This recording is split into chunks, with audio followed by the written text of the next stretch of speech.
হুদাল লিল মুত্তাকিন জুরবান সুবহানাল্লাহ। এটা এমন একটা কিতাব যে কিতাবের মধ্যে কোনো সন্দেহ নাই, মুত্তাকিনদের জন্য এটা হচ্ছে পথপ্রদর্শক। জুরবান সুবহানাল্লাহ।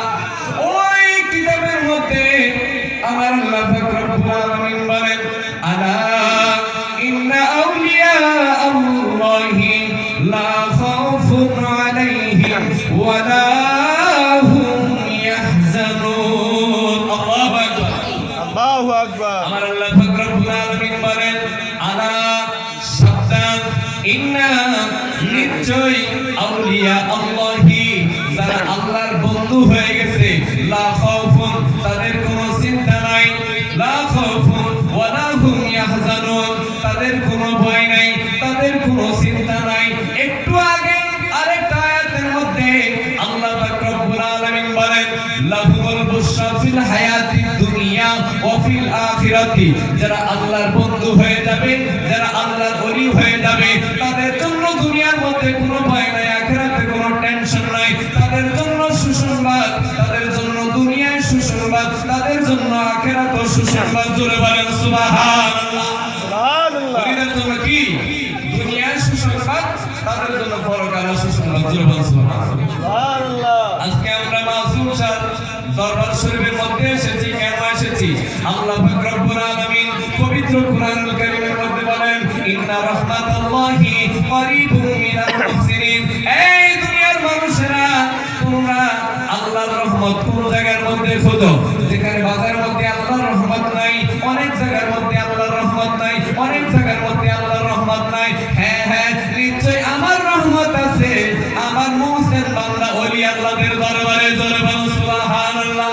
সুবহানাল্লাহ। সুবহানাল্লাহ। সুবহানাল্লাহ। আজকে মাসুম শাহ ফকিরের দরবারে আসছি আমরা আল্লাহর রহমত নেওয়ার জন্য। কেন?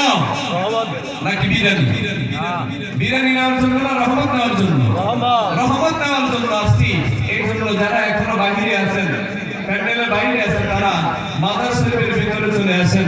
ওলি আল্লাহদের দরবারে থাকলে এক জামানা সোহবতে আউলিয়া, ওলি আল্লাহদের সোহবতে যদি একটা সেকেন্ডের জন্য বসেন, এটা একা একা 100 বছরের ইবাদত চেয়ে উত্তম হচ্ছে ওলি আল্লাহদের সোহবতে বসা। জোরে বলুন সুবহানাল্লাহ। সুবহানাল্লাহ। সুবহানাল্লাহ।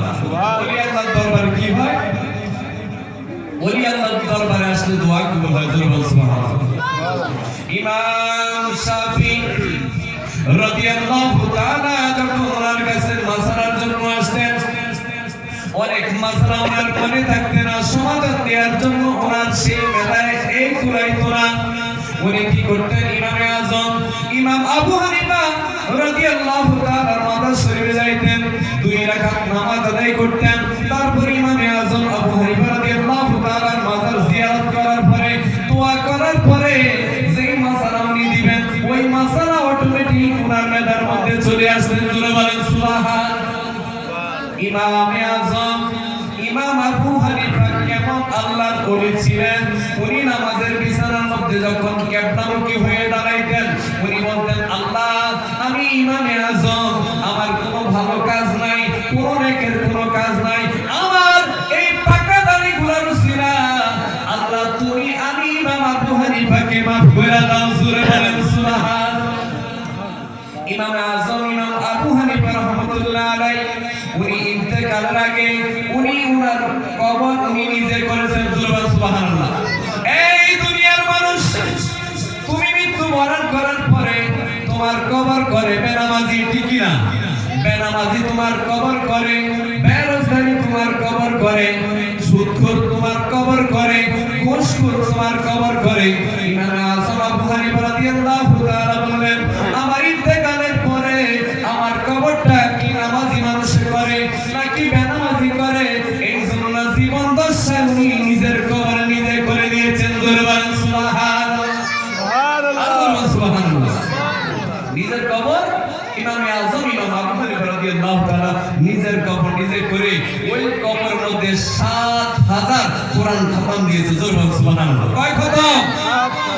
7000 কোরআন খতম ইমামে আযম ইমাম আবু হানিফা রাদিয়াল্লাহু তাআলা ওনার কবর মধ্যে কবর করে 7000 খতম কোরআন খতম দিয়েছে। জোরে বলেন সুবহানাল্লাহ। সুবহানাল্লাহ। ইমাম আবু আযম ইমামে আজম মানুষ কানাকানি করে যে ওনার মেজাজ খিটখিটে আছে না, এক কথার পরে দুই কথা বলতে পারে না, মেজাজ খিটখিটে হয়ে যায়। মানুষরা আলোচনা সমালোচনা করে যে ইমাম আজম রাদিয়াল্লাহু তাআলা অনেক মেজাজ অনেক গরম। এক যুবক বলল আজকে আমি যাব ইমাম আজমের দরবারে যাব, যাই ওনাকে প্রশ্ন করব ওনার মেজাজ গরম নাকি ঠান্ডা যাচাই করার জন্য। সুবহানাল্লাহ। ইমাম আজম সারাদিন ওনার ব্যবসা ছিল, কাপড়ের ব্যবসা ছিল, ওনার 200 জন কর্মচারী ছিল। সারা রাত উনি তাহাজ্জুদ নামাজ আদায় করত। প্রত্যেক রাকাতে উনি 15 পারা 15 পারা কোরআন খতম করে 2 রাকাত নামাজে উনি এক খতম কোরআন শরীফ পড়তেন। জোরে বলেন সুবহানাল্লাহ। সারা রাত ইবাদত করলেন, ফজরের নামাজ পড়ে রিয়াজত করে উনি ওনার নিজের কাজের জন্য চলে যাইতেন। যোহরের নামাজ থেকে শুরু করে আসর পর্যন্ত এই সময়টা হচ্ছে বিশ্রাম নিয়ে শুয়ে থাকা আল্লাহর নবীর সুন্নাত। জোরে বলেন সুবহানাল্লাহ। ইমামে আজম যোহরের নামাজ থেকে আসরের নামাজ পর্যন্ত একটু ঘুমাইতেন, আর সারাদিন সারা রাত আল্লাহর ইবাদত এবং ব্যবসা বাণিজ্যের কাজে উনি নিয়োজিত থাকতেন। জোরে বলেন সুবহানাল্লাহ। একদিন একটা যুবক আইসা ওনার দরজার মধ্যে নক করলেন, এই ইমামে আজম ইমাম আবু হানিফা আপনি কোথায়? উনি দৌড় দিয়ে ঘরের দরজা খুলে আসলেন। আয়েশা বললেন, যুবক, এই যুবক তুমি কেন আসছো? ও হুজুর আপনার কাছে একটা প্রশ্ন করার জন্য আসছি। কয় বলো। ও হুজুর আপনাকে দেখে আমার মনে নাই। সুবহানাল্লাহ বলেন। হুজুর আপনাকে দেখে আমার মনে নাই। আচ্ছা ঠিক আছে, মনে হইলে আবার এসো। পরের দিন যখন ইমাম আজম ইমাম আবু হানিফা রাদিয়াল্লাহু তাআলা আবার যোহরের নামাজ আদায় করে খাবার খেয়ে ঘুমাইলেন, যুবক আয়েশা দরজার মধ্যে ডাক দিলেন, এই ইমাম আজম আপনি কোথায়? আমি এসেছি আপনাকে একটা প্রশ্ন করার জন্য। ইমাম আজম বলেন, যুবক তুমি কি প্রশ্ন করবে আমাকে করো। উনি বলেন, হুজুর আজকে তো প্রশ্ন আমার মনে নাই। কয় প্রশ্ন মনে হইলে আবার আইসো। হুজুর বলেন সুবহানাল্লাহ। ইমাম আজম 2 দিন চলে গেল, সারাদিন ঘুমায় নাই, সারা রাত ঘুমায় নাই। যোহর নামাজ থেকে আসর নামাজ পর্যন্ত উনি একটু ঘুমায়। ওই সময় যুবক এসে ডিস্টার্ব করে, দেখবো যে ইমামে আজম আবু হানিফা ওনার কি মেজাজ গরম নাকি ঠান্ডা। জোরে বলেন সুবহানাল্লাহ। 2 দিন আসছে, বলছে হুজুর আমার প্রশ্ন মনে থাকে না। 3 দিনের দিন আয়েশা ডাক দিলেন, এই ইমাম আজম নুমান ইবনে সাবিত আপনি দরজা খুলেন, আমি আপনাকে একটা প্রশ্ন করার জন্য এসেছি। ইমাম আজম দরজা খুলে ডাক দিলেন, যুবক তুমি আমার কাছে এসেছো, কি প্রশ্ন করবা তুমি করো। যুবক কোনো প্রশ্ন খুঁজে পায় না। কি প্রশ্ন? কোনো প্রশ্ন খুঁজে পায় না। তো হুজুর প্রশ্ন করলো, হুজুর পায়খানা তিতা না মিঠা? কি প্রশ্ন করছে? কি হুজুর পায়খানা তিতা না মিঠা? ইমাম আবু হানিফা উনি কি রাগ বেশি না কম যাচাই করার জন্য আসছে। এটা কোনো প্রশ্ন হইল? এটা কোনো প্রশ্ন? পায়খানা তিতা না মিঠা এটা কোনো প্রশ্ন? এটা প্রশ্ন না। উনি দেখতেছে ইমাম আজম আবু হানিফা উনি রাগ করে কিনা, জিদ উঠে কিনা, এই জন্য প্রশ্ন করল, হুজুর পায়খানা তিতা না মিষ্টি? ইমামে আজম আবু হানিফা রাদিয়াল্লাহু তাআলা রাগ করেন নাই। উনি বলেন পায়খানা যতক্ষণ পর্যন্ত কাঁচা থাকে তখন মিষ্টি থাকে। কয় হুজুর কেমনে? কয় যতক্ষণ পর্যন্ত এটা কাঁচা থাকে ততক্ষণ পর্যন্ত মাছি বসে, কারণ এটা মিষ্টি থাকে। যতক্ষণ পর্যন্ত শুকাই যায় তখন এটার মধ্যে মিষ্টি চলে যায়। সুবহানাল্লাহ বলেন। তারপর রাগ করছেনি? না, রাগ করে নাই। তখন বলছে যে হুজুর আসলে আমরা দূর থেকে শুনছি যে আপনি অনেক রাগীলা মানুষ, আসলে আপনার মধ্যে কোনো রাগ নাই। যারা আলেম হয়, যারা আলেম তাদের মধ্যে দেখবেন আলেমরা বড় বড় আলেম দেখবেন ওনারা খুব সহনশীল হয়, খুব নমনীয় হয়। আলহামদুলিল্লাহ বলেন। এই জন্য এটা খাওয়া গরিবে নামাজের মাস। কোন মাস? খাওয়া গরিবে নামার মাস, রজব মাস। এটা মেরাজুন নবীর মাস। জোরে বলেন সুবহানাল্লাহ। খাওয়া গরিবে নামাজের সম্পর্কে একটু বলি, যেহেতু এটা রজব মাস। একদিন খাওয়া গরিবে নামাজ কোথায় জেনে যাচ্ছিলেন, এমন সময় সময় হিন্দু ধর্মের কয়েকজন লোক ওই আগুনের সামনে দাঁড়িয়ে কি করতেছে, তারা আগুনের পূজা করে, খাজা গরিবের নামাজ। এখানে তাদের সাথে বসলেন, জিজ্ঞাসা করলেন, এই মানুষেরা তোমরা এখানে কি করো? কয়েক দরবেশ, আমরা এখানে বসে বসে আগুনের পূজা করি। সুবহানাল্লাহ বলেন, কি করে? আগুনের পূজা করে।